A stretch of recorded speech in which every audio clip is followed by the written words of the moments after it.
Axşamınız xeyir əziz şagirdlər.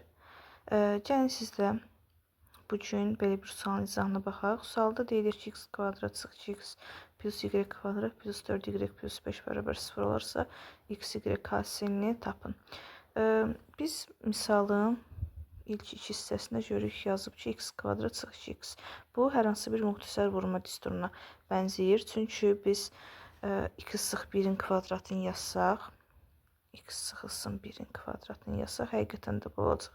X kvadrat sonra bu ikisinin hasilinin 2 misli, yəni 2x plus 1 olacaq. Ona görə burada 1-i yazmaq üçün bu 5-i parçalayaq. 5-dən 1-i ayırıq. Geriyə qalacaq bir də 4. Yəni 5-i yazırıq 1 plus 4-ün cəmi kimi. 1 plus 4-ün cəmi kimi yazsaq görürük ki, bu 4-də burada yazdığımız 4 x kvadrat plus y kvadrat plus 4 y aiddir müxtəsər vurma kimi. Y kvadrat plus 4y plus 4 də elə y plus 2-nin kvadratı deməkdir. Birinci hissə isə x sıx 1-in kvadratı idi.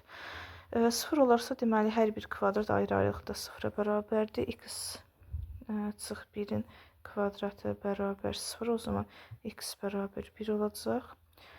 Y plus 2-nin kvadratı bərabər 0-dırsa, o zaman y də bərabər olacaq mənfi 2. Bizdən x, y hasilini istəyir. 1-i mənfi 2-yə vuranda cavabımız eləyəcək mənfi 2, yəni A variantı.